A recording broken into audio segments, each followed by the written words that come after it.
자, 추미애 법무장관하고요, 윤석열 검찰총장 간의 갈등이 2라운드일까요? 3라운드일까요? 다시 한번 재정화됐습니다. 그 논점이 무엇인지부터 좀 짚어볼까 하는데요. 먼저 이 한명숙 사건을 다들 알고 계실 텐데요. 여기서 보면은 이 한만호 씨가 이제 돌아가셨잖아요. 이분의 근데 간방 동료 최 씨라는 분이 있습니다. 네, 이분이 이제 법정에 증인으로 섰던 최 모 씨가 지난 4월 법무부에 진정을 했습니다. 당시 검찰 수사팀으로부터 위증 교사를 받아 한명숙 전 총리와 한만호 전 대표에게 불리한 증언을 했다는 겁니다. 법무부에다가 위증교사 의혹 관련해 가지고 진정서를 제출하게 됩니다. 그러니까 당시 수사팀이 예. 본인에게 위증교사를 했다. 그렇죠. 이러고 이제 법무부에다 진정서를 낸 거죠. 근데 이제 여기에 예. 대해 가지고 그 한동수 대검 감찰부장이라는 분이 있습니다. 자, 이분이죠. 아, 그분이에요? 예. 이분이 진정 사건에 대해서 사전 조사를 이제 감찰부 입장에서 이제 시작하거든요. 법무부에서 이제 감찰부에 보낸 거죠. 그래서 감찰부에서 자체적으로 사건을 일단 보고 나서 한 달 정도 보고. 네, 한 달 정도 보고 윤석열 총장한테 이제 보고를 합니다. 사안이 이런 게 들어왔고 1차적으로 보니까 계속적으로 감찰하는 게 좋을 것 같다. 그랬더니 윤 총장이 적절하지 않다라고 하면서 다른 부서로 넘기라라고 했는데 윤석열 총장이 이거를 중앙지검으로 이제 재배당을 하라고 한 거예요.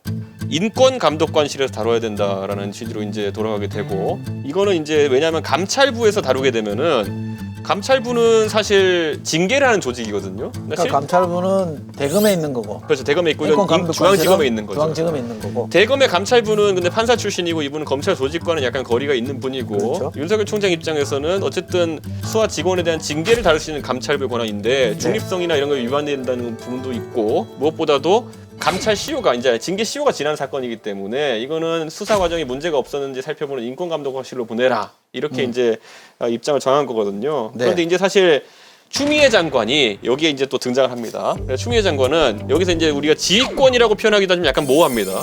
지휘권을 발동해가지고 이거는 감찰부로 가야 된다라고 해가지고 사실 갈등이 불거졌는데 윤석열 총장이 어느 정도는 이제 추미애 장관의 입장을 받아들여가지고 공동으로 이제 감찰부와 중앙지검에서 다루라라는 식으로 결론을 내렸거든요. 이제 추미애 장관의 이제 지휘 감독에 따라서 윤석열 총장이 같이 해라라고 얘기했는데 이제 감찰부가 아니라 법무부 감찰과하고 이제 인권감독관실이 같이 하고 이거의 전체적인 관리는 이제 대검 인권부에서 해라라고 얘기를 하죠. 그래서 딱 외형적으로 보면 뭐 추미애 장관 얘기를 따른 것 같기도 한데 굳이 감찰부장은 제외하고 감찰관은 이제 검사들이 하고 있는 거거든요. 약간 이제 뉘앙스가 다르긴 이제 하죠. 그래서 그러니까 대한민국의 최고 법조 이제 수장들이 이런 수싸움을 하고 있다는 것 자체가 엄청난 손실이죠 지금. 뭐 고수들이니까 수사함을 할 텐데, 그러니까. 제가 좀 덧붙이면 핵심은 당시 수사팀이 위증을 교사했다는 건데, 그 수사팀 중에 한 분이 윤석열 총장이 아끼는 사람, 지난번 인사 때 자기 옆에 좀 남겨달라고 장관에게 부탁을 했던 사람이고, 인권감독관이 과거에 중수부에서 데리고 있었던 사람이다.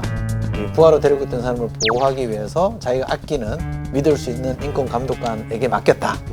감찰부장은 조국 장관 시절에 임명된 사람이기 때문에 껄끄러워서 그랬다. 이런 해석이 지금 나오면서 논란이 좀 크게 제기가 된 게 핵심입니다. 공부 많이 했네요. 참고로 한 가지 이제 대검 감찰부장은 소위 말하는 개방직 검사가 그렇죠. 아닌 네. 외부 인사, 법조 경력을 갖고 있는 사람을 임용을 하는 건데요. 이번이 처음은 아니고요. 그거는 완전히 법원에서 근무하다가 변호사 잠깐 하신 분이 감찰부장으로 들어왔죠. 그래서 검찰 내부에서는 이분에 대해서 아무리 현재 검사라고 하더라도 우리 식구는 아니다라는 생각을 좀 갖고 있는 것 같아요. 제가 좀 몇 군데 연락을 해봤는데 우리 스스로 감찰할 수 있는 기회를 주지 않고 뭔가 이제 외부 사람한테 맡겼다라는 인식이 되게 많은 것 같더라고요. 네. 열애 사건에 한 꼭지가 지금 이게 하나가 있고요. 검언유착. 예.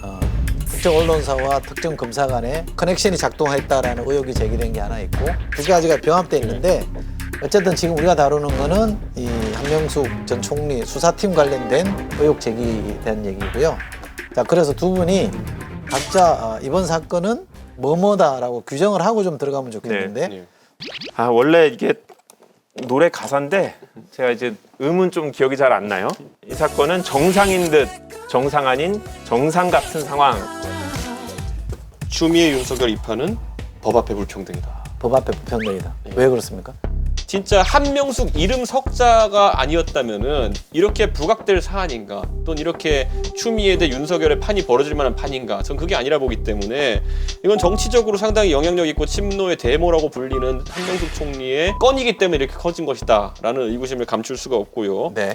한명숙 총리이기 때문에 이런 문제가 불거진다. 저는 그거 맞다라고 생각하고 그렇기 때문에 더 중요하다고 생각해요. 왜냐하면 당시의 수사 자체가 한명숙이라는 야당의 거물 인사, 특히 서울시장 후보였던 이제 한명숙 전 총리에 대해서 정치적인 목적을 갖고 수사를 했고 특수부 수사의 전형적인 모습이죠. 결론을 딱 정해놓고 그거에 맞춰서 진술을 하도록 유도하는 그런 전형적인 사건이기 때문에 이거는 정말 다시 한번 짚어봐야 되는 사건이다라는 생각을 합니다. 네.